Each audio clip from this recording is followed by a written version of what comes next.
Rick Mast dominates the qualifying story at Dover, collecting his first Busch pole of 1995. But Jeff Gordon dominates the race. Gordon takes command early and sends a message that he wants to put away the NASCAR Winston Cup Championship. The only thing that could slow Gordon was Doyle Ford's yellow flag. Dale Jarrett takes a hard lick after a tire goes down, and then something goes wrong with his steering as he goes straight into Mike Wallace. Jarrett suffers a broken rib, but otherwise he's just a little sore. Meanwhile, Gordon holds off a scrappy Bobby Hamilton, who collects his career best finish as runner-up to Jeff Gordon. Gordon dominated the MBNA 500, leading 400 of the 500 laps. He has upped his point lead to a seemingly insurmountable 309 over Dale Earnhardt, with only 6 races remaining in the 1995 season. Well, the Tuesday after Dover brings some terrific news that all racing fans have been waiting for. Ernie Irvan announces his intention to return to racing 13 months after his horrible accident at Michigan. At the press conference, Irvan lays out the plan for 2 NASCAR Super Truck Series races, Martinsville, and then the following week at North Wilkesboro. Then his first Winston Cup race, the Tyson Holly Farms 400, also at North Wilkesboro. In some ways, I'm starting my career over again, but in a lot of ways, I'm really not, you know. It's just going to be a matter of just being able to go out and try to do the job I can do before, like I was doing before. If I can't, then, you know, hopefully it'll be somewhat close to it, and it's just going to take some time. But Mother Nature had her say as rain washed out Super Truck qualifying at Martinsville. Irvan, with no points, didn't have a spot in the field, so he has to go home and wait one more week. Well, you know, basically it's really hard to stomach, but, you know, been doing a lot of testing, and we'll just consider this another test. And, you know, it doesn't really affect next week's plans. You know, basically we're going to go to Wilkesboro and do everything we have already decided, you know, try to run the trucks, and then also try to run the Winston Cup race, and we'll have at least one race in as far as with the truck before the race in Wilkesboro. Not only did the rain cancel Ernie Irvan's Martinsville comeback plans, but it also canceled qualifying for the Goodies 500, giving Jeff Gordon his 8th Busch pole of 1995 by virtue of leading the NASCAR Winston Cup points. Scary moment early on. Ted Musgrave and Robert Presley get together, and Musgrave almost jumps the inside retaining wall. And after all that, Musgrave walks away, although a bit angry at Presley, who eventually apologizes. Dale Earnhardt dominates the race. In fact, his car is so good, he drives most of the race with his right arm propped up on the roll bar, just having fun and seemingly toying with the rest of the field. On the final pit stop of the afternoon, Rusty Wallace elects to take no tires. Earnhardt takes 2. And with 8 laps to go, the fresher tires prevail as the Intimidator slides underneath Wallace and goes on to win his 4th race of the 1995 season. And the 7-time champ sends a message of his own. It's not over yet. The car worked good. We got 2 tires that last stop, and that was the key to beating them out. And you know, Terry had better tires, but he just couldn't. He couldn't work them. And I was wondering about getting by Rusty, but I just saved my tires and was patient and kept working on him. Finally, he started slipping, and I got under him, and it was all it took. A week of patient waiting pays off for thousands of NASCAR fans as Ernie Irvan takes his first green flag in over 13 months at the Lowe's 150 NASCAR Super Truck race at the North Wilkesboro Speedway. It didn't take long for Irvan, the outside pole sitter, to charge to the front as he takes the lead from Mike Skinner. But as quickly as Irvan shot to the point, he started going backwards as the handling goes away on his super truck. In fact, that problem would knock the team out of the race. An attempted change to solve the handling woes at the halftime break didn't work, and Ernie Irvan sat out the second half of the race. But he was back in the world of NASCAR, doing what he loved, racing. Well, we probably tried to do too much on the halftime, trying to make the truck better, and just didn't get it done. And, you know, probably going to take another 10 minutes to get it right. So, man, we'll just have another day. Now all of this leads to Ernie's big return. back behind the wheel of a NASCAR Winston Cup car as Irvan starts 6th for the Tyson Holly Farms 400. And as they say, who would have thunk it? After staring death in the face just 1 year ago, Irvan was back just where he wanted to be. And nobody knows that better than Ernie's wife, Kim. Ernie Irvan's comeback did somewhat overshadow Ted Musgrave's first Busch pole of the 1995 season. His teammate Mark Martin starting right alongside. The most exciting moment of the race, however, came on lap 125 when Ernie Irvan takes the lead in a NASCAR Winston Cup race for the first time in over 13 months. Controversy towards the end of the race as Ricky Rudd leaves the pits. A NASCAR Winston Cup official spots a loose lug nut on the right front of the tied Ford. Rudd, arguably the class of the field, is forced to come back on a pit lane to tighten the loose lug nut, potentially costing him the race. Mark Martin, the leader at the last restart, holds off Rusty Wallace and makes it win number 3 of the 1995 season. His best friend, Ernie Irvan, finishes 6th, but tastes of victory in his own right. I kind of saved it early because I always burn up the rear tires, you know, and today I was going to try to save it. The car was there. You could run it hard and it still would stay under me. So, you know, after about halfway, we started letting the hammer down. Definitely. I mean, our main concern is getting ready for next year. And, you know, if the next race calls for that, then we'll figure it out. You know, we got to be competitive every place we go. And, you know, it's a deal that we'd love to go to every race, but, you know, just got to make sure we got all the equipment ready to do it. Things don't look so good for Dale Earnhardt as we head to Charlotte. Not only is the Intimidator trailing Jeff Gordon by over 300 points, but he also has to start from dead last after using a former champion's provisional just to make the starting field. But it doesn't take Earnhardt long to get to the front. Lap 38, he takes second place from the would-be champ. Earnhardt with a strong car.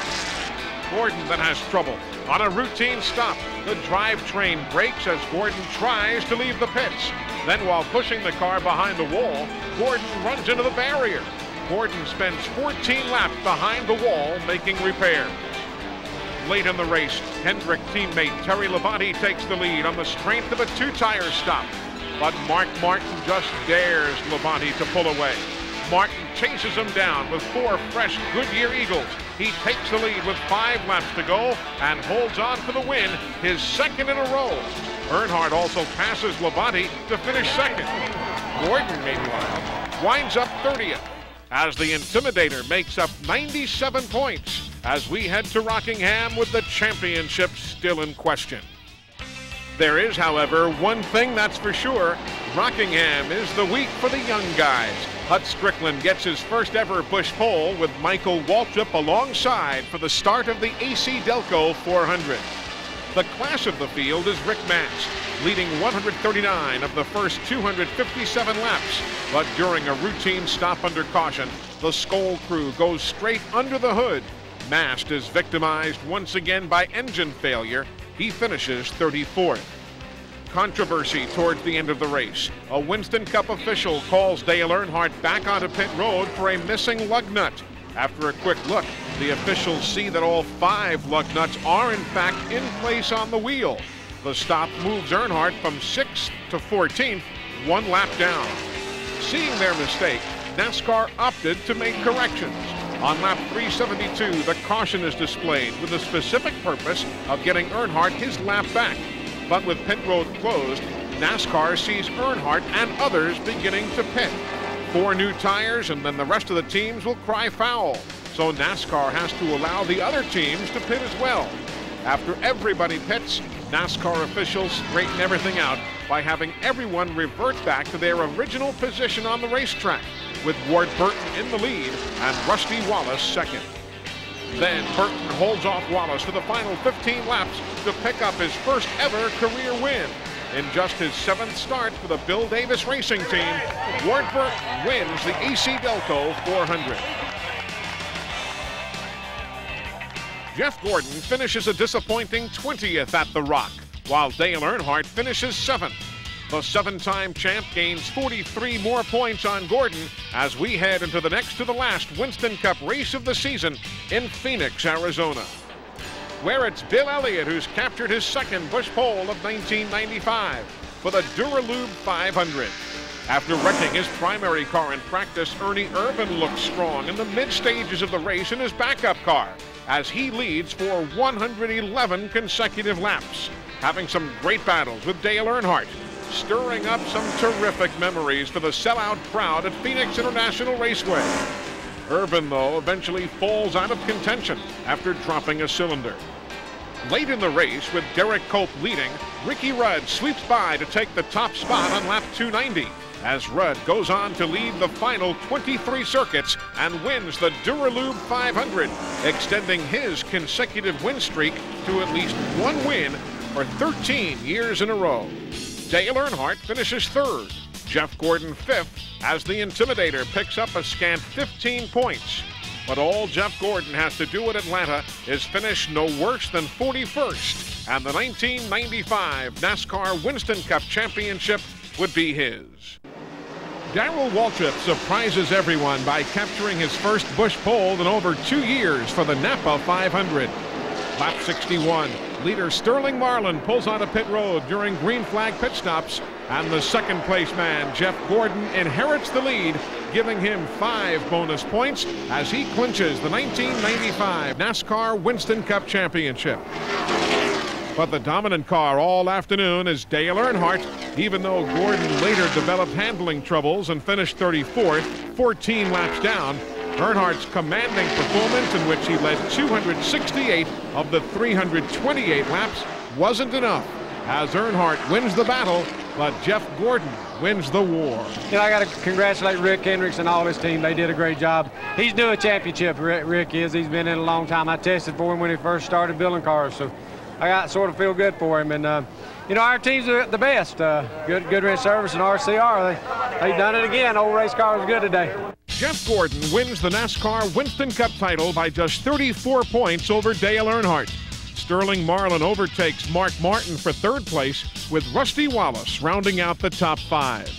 Terry Labonte has another strong second half and finishes 6th, with brother Bobby Labonte hanging on to finish in the top 10. But for Jeff Gordon, it was a spectacular year, winning the title in only his 3rd year on the NASCAR Winston Cup circuit. For a young man who has achieved an awful lot in a short time, this was a very emotional day. The Winston Cup Championship is just the ultimate thing, and now here I am achieving it, and it's too good to be true, but I know it's reality, it's happening, but it's like there are no words to describe what it feels like to be able to achieve this goal. It's unbelievable. Several times during the season, this team could have given up, but the crew, nicknamed the Rainbow Warriors, well, they just don't know the meaning of quit. First, that non-approved hub at Charlotte, but still they rallied to capture the pole shortly thereafter at Dover. Then, following a wreck during qualifying at New Hampshire, Gordon comes from 21st starting position to win the race. And at Darlington, Gordon battled an ill-handling race car all day long, only to come back and win the Southern 500. For Jeff Gordon and his crew, this 1995 NASCAR Winston Cup Championship is very well deserved. It couldn't have been any sweeter than to race Dale Earnhardt for a championship. I mean, you know, he's the greatest Winston Cup driver out there. I think the greatest driver I'll ever race against, and you know, to be able to you know, keep him from winning his 8th championship, it makes it a lot more special. And I don't mean that in a negative way. I really mean that in a very, very positive way. So it's been a long, grueling season in which Jeff Gordon and his crew battled with the best veterans in the business and won. Jeff Gordon, though, says this championship is one he'll remember forever, one that he'll never take for granted. I never, ever would have guessed in a million years I mean, even my whole career, I mean, I could be 40 years old, winning my first Winston Cup championship, racing Winston Cup for 20 years, and I would be saying, this is the greatest, you know? And so here it is 3 years, and I don't know what to do. I mean, I don't know what to do next, you know? But it's something that we're going to enjoy right now, and something that's great to think about for the rest of the year. Well, it all came down to this bone-chilling, blustery November the 12th here in Atlanta, Georgia. A long way from back in Daytona Beach when that jack problem had Jeff Gordon derailed early in the year, playing catch-up from the month of February on.